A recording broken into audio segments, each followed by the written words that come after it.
Unfortunately Pakistan की journey champions trophy 2025 में तो ख़त्म हो गई है। हम आगे के लिए अब अच्छे मेज़बान ही बन सकते हैं, अच्छी मेज़बानी करके इस कंपटीशन को इख्तिताम तक ही पहुंचा सकते हैं। But unfortunately on the cricket field we were just not good enough. अच्छी क्रिकेट नहीं खेली, अच्छी एफर्ट नहीं थी, काफ़ी प्रॉब्लम्स थी, स्क्वाड सिलेक्शन के इश्यूज़ थे। But beyond that also I think the players जो गए भी थे वहाँ, जिनको अपॉर्चुनिटी मिली हुई थी, सीनियर प्लेयर्स भी, दे जस्ट उनकी परफॉर्मेंस जो है वो रिक्वायर्ड लेवल पे जो होनी चाहिए थी वो नहीं थी। जैसा कि मैंने पिछली वीडियो में न्यूजीलैंड के मैच के बाद वाली वीडियो में भी बोला था कि हम लोग जिस तरह खेल रहे थे, जो माइंडसेट था हमारा, जिस साइकी के साथ हम लोग उतरे थे, we weren't looking like a team जो अपना टाइटल डिफेंड कर रही हो। हमने एक टॉप 8 वाली साइड की तरह भी नहीं खेला, टॉप 3 को तो छोड़ ही दें। In the last couple of years हम लोग की जो मेंटल फोर्टिट्यूड है for playing ICC tournaments, for playing big tournaments, वो बहुत वीक है। It's the mental strength that is required, वो मिसिंग है फॉर सच टूर्नामेंट्स। हम लोग शायद प्रेशर को अडेप्ट नहीं कर पाते।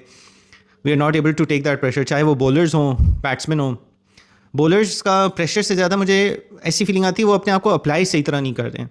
दे आर नॉट अप्लाइंग जो एक अच्छा बॉलर होता है, और ये हमारे बॉलर्स अच्छे रहे हैं, सो ऐसा नहीं है कि अच्छे बॉलर्स नहीं हैं, लेकिन ये कहीं ना कहीं एक तगड़ी बॉलिंग कराना भूल गए हैं उन लोग। In the last 2 years their either skills have evaporated और यू नो इंजरी इश्यूज़ की वजह से इन लोगों का डिफरेंस आ गया है बॉलिंग में, वो एफर्ट उस तरह आ नहीं पा रही है। I don't know what the reason is, लेकिन ये चीज़ ऐसी है जो मैनेजमेंट को देखनी होगी। और ये मैं फिर से बोलूँगा, पिछले 2 साल से मैं कह रहा हूँ कि पाकिस्तान का इस वक्त जो एक बैड पीरियड चल रहा है क्रिकेट में, वो प्राइमरीली हमारी बॉलिंग की वजह से है, क्योंकि हमारी बॉलिंग उस तरह नहीं कर रही जिस तरह वो करती है। पाकिस्तान हमेशा से एक बॉलिंग स्ट्रॉन्ग टीम रही है, एंड स्पेशली हमारे फास्ट बॉलर्स, और हमारे फास्ट बॉलर्स ही उस तरह परफॉर्मेंस ही नहीं कर पा रहे हैं। वो विकटें भी नहीं उस तरह ले पा रहे हैं, वो रन्स भी उस तरह नहीं कंट्रोल कर पा रहे, स्पेशली डेथ ओवर्स में। तो इस तरह की सिचुएशन में आई थिंक जब तक ये चीज़ फिक्स नहीं होगी, जब तक बॉलिंग हमारी वापस सही नहीं होगी, तब तक Pakistan will not be able to get back to its I won't say constant winning ways, क्योंकि हिस्टोरिकली हम हमेशा ही अनप्रिडिक्टेबल और अप एंड डाउन साइड रहे हैं। But will get back to being better than what we are right now. और मसला यही है ना कि बॉलर्स जो हैं उनको, फिर मैं वही कहूँगा, ऑस्ट्रेलिया ले जाओ, साउथ अफ्रीका ले जाओ, इंग्लैंड ले जाओ, वहाँ ये लोग अच्छी बॉलिंग कराएंगे, क्योंकि कंडीशंस इन लोगों को उनके हिसाब से मिलेंगी। एशियन सब कॉन्टिनेंट कंडीशंस हों, एशियन कंडीशंस हों, वो उस स्ट्रीट स्मार्ट्स के साथ बॉलिंग करा नहीं सकते जो इधर की इस तरह की कंडीशंस और पिचेस में रिक्वायर्ड होता है। जब पिच और कंडीशन आपको एड नहीं कर रही हो उस तरह, बॉलर को एक मैन्युफैक्चर करनी पड़ती है विकेट, प्रेशर अप्लाई करके, बैट्समैन को फ्रस्ट्रेट करके, बैट्समैन को थोड़ा सा आउटस्मार्ट करके। काफ़ी चीज़ें होती हैं, दुनिया के बाकी बॉलर्स भी करते हैं, डिसिप्लिन के साथ बॉलिंग करा के। न्यूजीलैंड की टीम में आप मैट हेनरी को देख लें, उनकी बॉलिंग का डिसिप्लिन आप देख लें, उसी से वो जो है वो विकेट्स क्रिएट करवा सकते हैं, even if he is not taking it himself. दूसरे एंड पे जो बॉलिंग करा रहे हैं उनके लिए पार्टनरशिप में ये अपॉर्चुनिटी मिल जाती है टू गेट अ विकेट, क्योंकि मैट हेनरी के एंड से वो प्रेशर बरकरार रहता है। जो पाकिस्तान इंडिया का मैच हुआ उसमें बैटिंग भी बहुत ख़राब हुई फिर से, यकीनन। बाबर जल्दी आउट हो गए, इंटेंट अच्छा शो कर रहे थे लेकिन जल्दी आउट हो गए। इमाम का, जैसा मैंने लास्ट टाइम कहा था कि प्रेशर मैच है, बहुत ही you know it's unfortunate match for him to try and make a come back into. लेकिन बात यह है कि इंटरनेशनल लेवल पे, और वो एक सीनियर प्लेयर हैं, एक्सपीरियंस प्लेयर हैं, तो one would have hoped better from him, but वो नहीं कर सके। He wasn't able to, I think, take that pressure और मैच दैट प्रेशर। वो भी अच्छी इनिंग्स नहीं खेल के गए, 10 runs ऑफ 25 balls। लेकिन पावर प्ले में हम लोग 50-2 या इस तरह कुछ थे, तो it wasn't a bad power play. इस तरह के पावर प्ले के ऊपर आप बिल्ड कर सकते थे। पार टोटल या इनिंग्स का जो फोरकास्ट किया जा रहा था कि इस तरह की उस पिच पे 270, 260, 270, 280 इस तरह का टोटल लग सकता है। आखिर में हम लोग भी रीच्ड 240 ओनली, और वो तकरीबन कोई 20 या 30 रन शॉर्ट था apparently from what we could have achieved. The biggest reason for that was जो फेज़ हमने 11th टू 20th ओवर में खेला। एक तो वो बहुत स्लो खेले हम लोग, जब रिजवान भी आ गया था he was very slow. Again उनकी इनिंग्स बहुत शेल में रह के वो इनिंग्स खेल रहे थे। साउथ भी थोड़ा स्लो थे, बट मोर सो रिजवान की जिस तरह की इनिंग्स थी उसकी वजह से रन रेट बहुत कम हुआ था during the 11th to 20th over. उसके बाद जब ये दोनों सेटल हो गए तो we lost wickets in a cluster में हम लोग ने विकेट्स लूज़ की। After being taking that much time on the pitch, absorbing so many balls, जिस तरीके से वो आउट हुए उसमें मुझे इतराज़ है। देखिए, आउट हो सका है इंसान, इसमें कोई वो मसला नहीं है कि अगर आप जी 20 ओवर खेल गए हैं तो आपको आउट नहीं होना चाहिए। ऐसा होता नहीं है, क्रिकेट है, गेम है, हो भी सकते हैं। लेकिन जिस तरीके से आप आउट हों वो देखना बहुत ज़रूरी है। रिजवान अभी अपना कैच उनका ड्रॉप हुआ था, again he was trying to get out of the crease and hit, और वो बॉल उनसे मिस हो गई और वो बोल्ड हो गया। तो जिस तरीके से उन्होंने वो विकेट गंवाई, जो शॉर्ट सिलेक्शंस थी वो एक्सपीरियंस प्लेयर्स को उस तरह की शॉर्ट सिलेक्शन अगर वो करें तो फिर आपको एक कंसर्न होता है।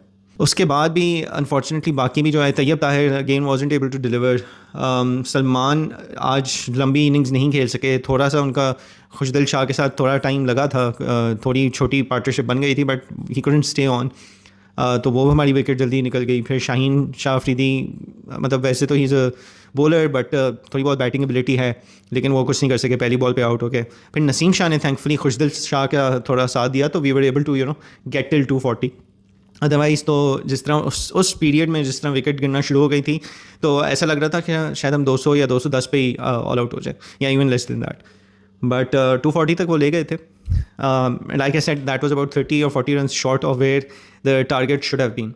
लेकिन हैविंग सेड दैट, जब आप इंडिया की इनिंग्स देखें तो अगर हम 280 भी कर लेते, हम 300 भी अगर कर लेते, हमारी बॉलिंग में वो स्पार्क, वो पेनिट्रेशन वो था ही नहीं, नज़र ही नहीं आ रहा था कि वो अगर 300 भी होते हमारे तो वो 300 सेव कर लेते, कि वो डिफेंड कर लेते, वो नज़र ही नहीं आ रहा था। अपार्ट फ्रॉम द बॉल जो शाहीन आफरीदी ने रोहित शर्मा को डाली जिस पे बोल्ड हुए, वो बहुत अच्छी बॉल थी। That was a beautiful delivery, very good yorker, very well executed yorker. Outside off that there was no penetration, there was no good bowling. India के लिए बहुत कंफर्टेबल चेस था।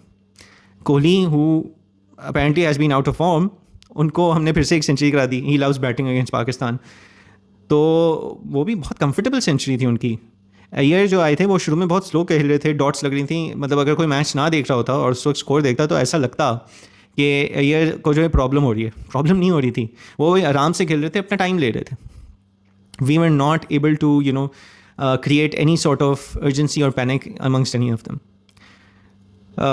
सॉरी, रोहित शर्मा आउट हुए, उसके अलावा जो अच्छी बॉल एक हुई थी वो अबरार ने अच्छी बॉल कराई थी और शुभमन गिल को आउट किया था। That was also very good delivery. Apart from these two deliveries and apart from Abrar's overall spell जिसमें रन्स बहुत कम हुए थे और एक ही विकेट ली, उसके अलावा पाकिस्तान की बॉलिंग में कुछ भी नहीं था। अबरार की बॉलिंग में भी मैं इतना बता दूं, क्योंकि बाकी जगहों से कोई बाकी एंड से प्रेशर नहीं बन रहा था, किसी बॉलर से प्रेशर नहीं आ रहा था, तो इसलिए इंडियन बैट्समैन जो हैं वो अबरार को दे didn't need to take any chances on him. ना स्कोरबोर्ड प्रेशर था, ना दूसरे बॉलिंग एंड से कोई प्रेशर उस तरह का बिल्ड हो रहा था, तो उन लोगों के लिए तो बहुत आसान था कि हाँ अबरार को let's just play him out, और उन्होंने वही किया। अय्यर आराम से खेल के गए, कंफर्टेबली गए। शुभमन गिल बहुत कंफर्टेबल लग रहे थे on the pitch till he got that delivery from Abrar. Kohli बहुत आराम से खेल के गए थे, आखिर में थोड़ा तंग हुए जब थोड़ी कम टाइम रह गया था, कम रन्स रह गए थे, sorry not time, come runs रह गए थे, और उनकी सेंचुरी भी ख़तरे में आ गई थी कि हो पाएगी या नहीं हो पाएगी। But I mean on paper we got 4 wickets, लेकिन वो जो बाकी 2 विकेटें थी वो बस निकल गई। शुभमन गिल को अच्छी बॉल मिली थी but it was too late, and Rohit Sharma को भी अच्छी बॉल मिली थी। तो उसके अलावा तो we utterly failed as a bowling unit. We failed in batting as well, but we utterly failed as a bowling unit. हम लोग डिफेंड ही नहीं कर पा रहे हैं कुछ भी, हम पेनिट्रेट भी नहीं कर पा रहे हैं, और ये बहुत बड़ा कंसर्न है going forward for Pakistan. Bangladesh का आखिरी मैच है, मुझे तो ऐसा लग रहा है पिंडी में आई थिंक वो मैच है, if I am not mistaken, और मुझे तो ऐसा लग रहा है कि वो भी हमारे लिए ख़तरे वाला मैच है, बिकॉज पिंडी में भी बॉलर्स के लिए जनरली कुछ होता नहीं है। It's more of a batsmen game.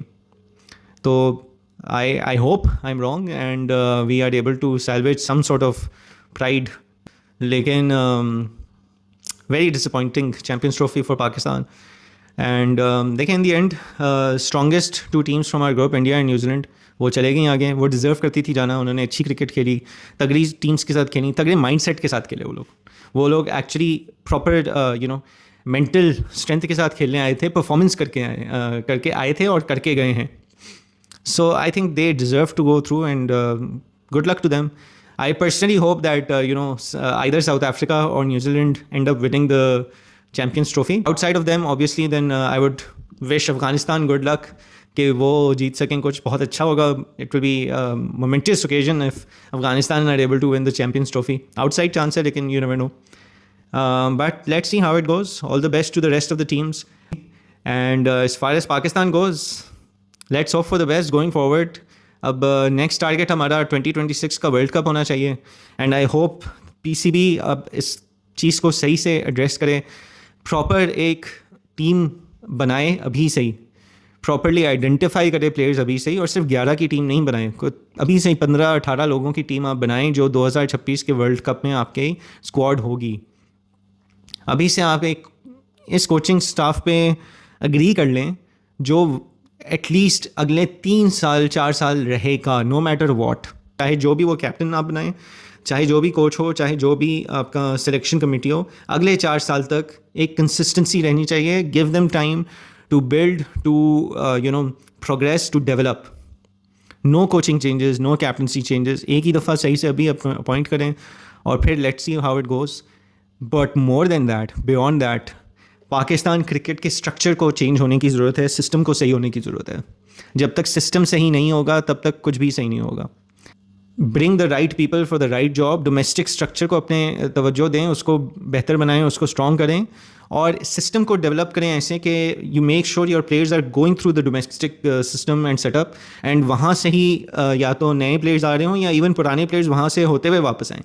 जिनको भी ड्रॉप होना है ड्रॉप भी करें, उनको वापसी का रास्ता आप क्लियर करके बताएं that you have to fix your game by going into domestic, by working on these things and areas. जब ये सही हो जाएंगी, आप डोमेस्टिक के सीज़न खेलेंगे, लॉन्ग फॉर्मेट क्रिकेट खेलेंगे, स्पेशली हमारे बॉलर्स, तो आप अपनी जगह वापस अर्न कर सकते हैं if you improve yourself by then. As a Pakistan fan यही कह सकता हूँ कि हमारी हिस्ट्री हमेशा ऐसी रही है. So don't lose hope. इंशाल्लाह अल्लाह बेहतर करेगा.